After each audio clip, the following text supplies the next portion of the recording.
Olá, quarta-feira, 15 de junho de 2022. Eu sou Luciana Cabizieri e este é o Câmara Rio Notícias, segunda edição, que hoje tem os seguintes destaques. Região do Grande Meyer é o tema da 5ª audiência pública territorial da Comissão Especial do Plano Diretor, que acontece nesta quarta-feira. Roda de samba da Pedra do Sal é reconhecida na Câmara do Rio como de interesse cultural, social e turístico para o município do Rio de Janeiro. E no Dia Mundial de Conscientização da Violência contra a Pessoa Idosa, o Legislativo Carioca celebra a aprovação da lei que inclui o Junho Violeta no calendário oficial da cidade. Não saia daí, a gente volta já.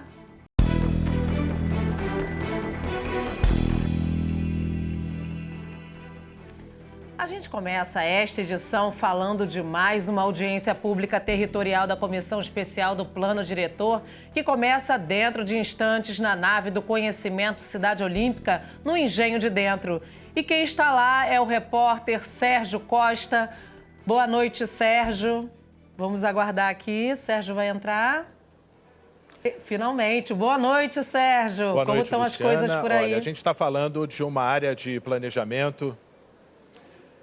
Boa noite, Luciana. A gente está falando da área de planejamento 3.2, que equivale a 17 bairros. Só para vocês terem uma ideia, nós estamos no Engenho de Dentro, mas é uma área bem extensa que engloba também Meyer, Rocha, Caxambi, Água Santa, por exemplo. São mais de 435 mil habitantes. Aqui ao meu lado, o vereador Rafael Liso Freitas, que é o presidente da comissão do Plano Diretor. Por favor, vereador, conta para a gente qual que é o maior desafio dessa área. Bom, boa tarde, boa noite para todos que estão acompanhando. Mais uma audiência territorial numa área muito importante da cidade. Aqui é uma região que já conta com alguns equipamentos públicos e espaços públicos muito importantes. A gente tem o Imperato, a gente tem a Praça do Trem, que se tornou um ponto de referência de lazer na Zona Norte. A gente tem o projeto que talvez possa sair do papel da Gama Filho. Então a gente tem uma série de equipamentos importantes. Nosso grande desafio talvez seja a integração do transporte para conseguir ter um acesso melhorado às áreas do centro, à Zona Sul, Barra da Tijuca, a P4.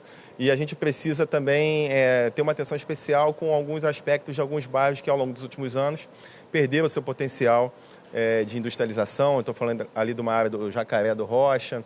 A gente tem que tratar com muito cuidado, que aqui também a gente tem grandes comunidades com seus desafios, tem o Complexo do Lins, tem a Camarista Meia, tem a comunidade do 18, então o Jacarezinho, né, que algumas ações estão correndo lá.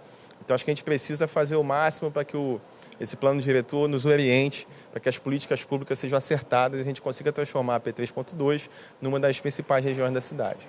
Agora, a gente observa que essa é uma grande oportunidade para os moradores de tirarem dúvidas, fazerem sugestões. Na audiência ainda dessa semana, né, na segunda passada, eles falaram muito na questão do conceito de itens importantes para o bairro onde eles vivem, né? Esse é um desafio da revisão do plano diretor, ou seja, além do adensamento geográfico, ou seja, eles precisam de áreas com saneamento básico, de praças, né, áreas verdes. Exatamente. A gente precisa, então, fazer essas audiências territoriais justamente para conseguir captar essas particularidades de cada parte da cidade. Então, a região da Leopoldina tem um aspecto diferente dessa região do Grande Meia, né? E aqui, realmente, a gente pode até citar alguns exemplos. O Engenho Novo, que é um bairro grande, mas praticamente não tem oportunidade de espaço de lazer, espaços públicos de lazer. Então, é uma das dificuldades. Isso tudo a gente vai ouvir bastante dos moradores, né? A gente até conhece bem aqui a região, mas isso vai ajudar a gente a captar bem as informações para que o texto do plano seja aperfeiçoado cada vez mais, a gente consiga apresentar para a cidade um plano diretor que vai realmente fazer a cidade se desenvolver nos próximos anos. Bom, essa já é a 5ª audiência pública territorial. Eu queria que o senhor fizesse um balanço até agora e a expectativa para o futuro. Eu acho que até agora a gente teve uma boa participação da sociedade civil. E como cada pessoa que está no seu bairro consegue nos passar as informações mais precisas, porque estão ali no dia a dia, cabe a gente, né, conseguir captar, compilar, estudar bem essas informações e fazer um trabalho realmente de dedicação para que no final do ano o texto que vai ser aprovado realmente seja um texto condizente com a cidade que a gente quer, com o tipo de cidade maravilhosa que a gente almeja, para fazer com que o Rio realmente possa seguir em frente. Muito obrigado, então, vereador, pelas informações. Vamos agora acompanhar uma reportagem realizada nessa região para a gente entender o que os moradores estão precisando mais. Por ali passa um trecho do subúrbio carioca. São 17 bairros: Jacaré, São Francisco Xavier, Rocha, Riachuelo, Sampaio, Engenho Novo, Lins de Vasconcelos, Meier, Todos os Santos, Caxambi, Engenho de Dentro, Água Santa, Encantado, Piedade, Abolição e Pilares, além do Jacarezinho. Uma população com pouco mais de 435 mil habitantes, de acordo com o censo de 2010. É conhecida como Área de Planejamento 3.2. Ordena as coisas. Se não tiver regra, vira bagunça. Uma região conhecida pela vocação industrial, mas que experimentou um boom imobiliário. Destaque para o setor de comércio, com a presença de um shopping e de lojas de rua. Por outro lado, a área recente de locais de lazer, saneamento básico e uma presença mais efetiva de transporte público. Preocupada com o desenvolvimento da região, a Câmara aprovou projetos importantes, como, por exemplo, o Centro Cultural João Nogueira, mais conhecido como Imperator. Tem o Polo Gastronômico e Cultural no Meier, Caxambi, na Abolição, e no estádio Newton Santos. O bloco carnavalesco Loucura Suburbana, no Engenho de Dentro, foi declarado Patrimônio Cultural da cidade do Rio de Janeiro. Mas a gente tem que melhorar cada vez mais, né? Os moradores esperam que, com o próximo plano diretor, a região possa se transformar em um exemplo de economia, cultura e desenvolvimento para toda a cidade.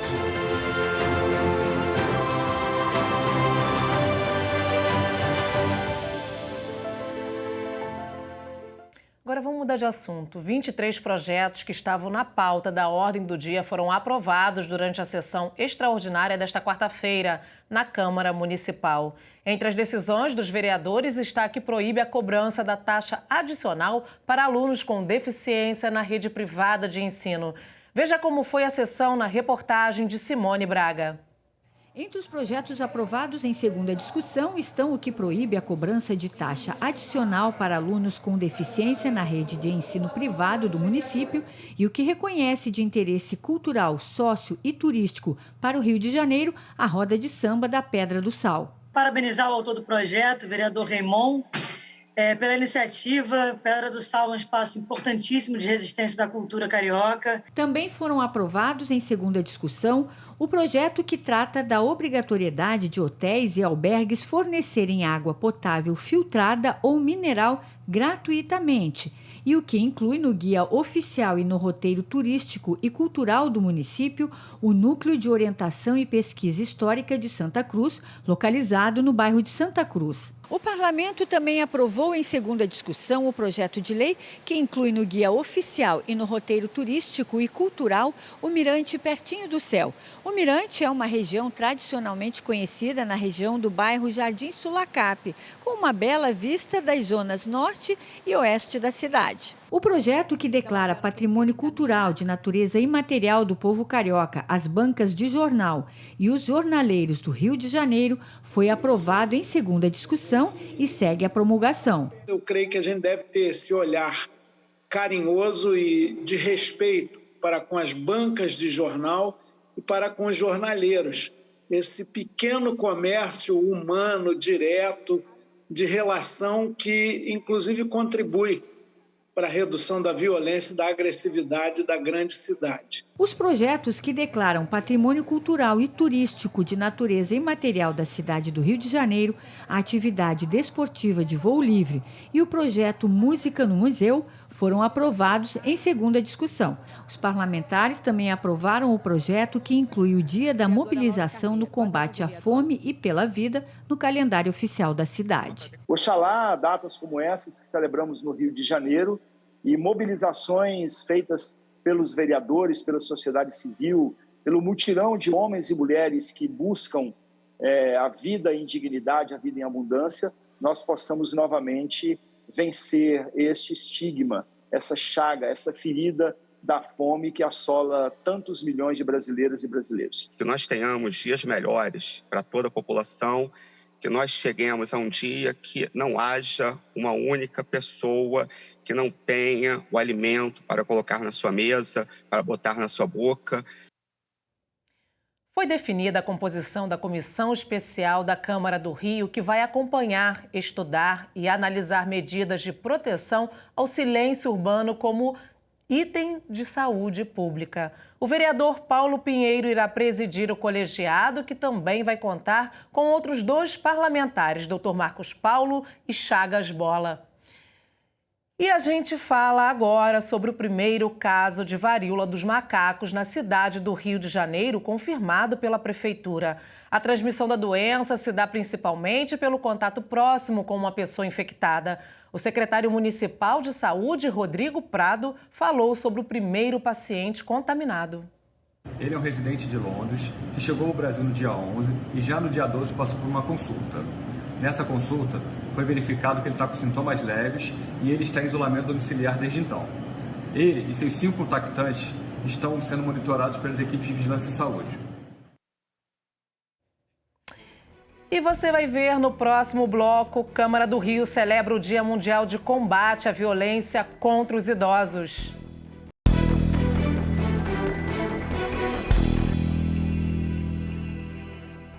Mais de 28 mil casos de maus-tratos a idosos foram registrados no Brasil de janeiro a maio deste ano. Neste 15 de junho, Dia Mundial de Conscientização da Violência contra a Pessoa Idosa, a Câmara de Vereadores celebra a aprovação da lei que inclui o Junho Violeta no calendário oficial do município do Rio. Um dia do ano para que o mundo inteiro manifeste oposição aos abusos sofridos pelos mais velhos. A data mundial de conscientização da violência contra a pessoa idosa foi estabelecida em 2006. Desde 2010, o mês inteiro é voltado à dignidade e respeito à terceira idade pelo calendário oficial do município do Rio de Janeiro. É o Junho Violeta, campanha que tem o objetivo de mobilizar a população nesse combate, lei de autoria da vereadora Verônica Costa. Só ouvindo, que você entende o quanto essas pessoas mais maduras são silenciadas, são ignoradas. E o abuso, na maioria das vezes, é dentro de casa. Hoje, no nosso país, são registrados 33 mil casos de violência só no ano passado contra o idoso. Então, é uma campanha de prevenção, uma campanha de conscientizar as pessoas que a gente tem que denunciar, a gente precisa acolher, a gente precisa acudir ao sofrimento dos nossos idosos. Durante a pandemia de coronavírus, os parlamentares cariocas aprovaram uma medida para que a Guarda Municipal disponibilizasse canais de comunicação como norma essencial de enfrentamento, inclusive durante a emergência de saúde pública, que garantam o atendimento a idosos. Desde o ano passado, vigora a lei que determina que políticas socioeducativas e preventivas de combate a abusos contra a terceira idade sejam ensinadas em toda a rede municipal de ensino. A Comissão Permanente do Idoso disponibiliza um telefone gratuito para recebimento de denúncias, 0800 2822 299. Encaminhamos reclamações para o Ministério Público e para a Delegacia do Idoso. A conquista da sociedade em relação ao idoso, mediante o Estatuto do Idoso, é algo assim de grande relevância, porque baliza, dá entendimento, fortalece o idoso nos seus direitos, nas suas conquistas e também nas suas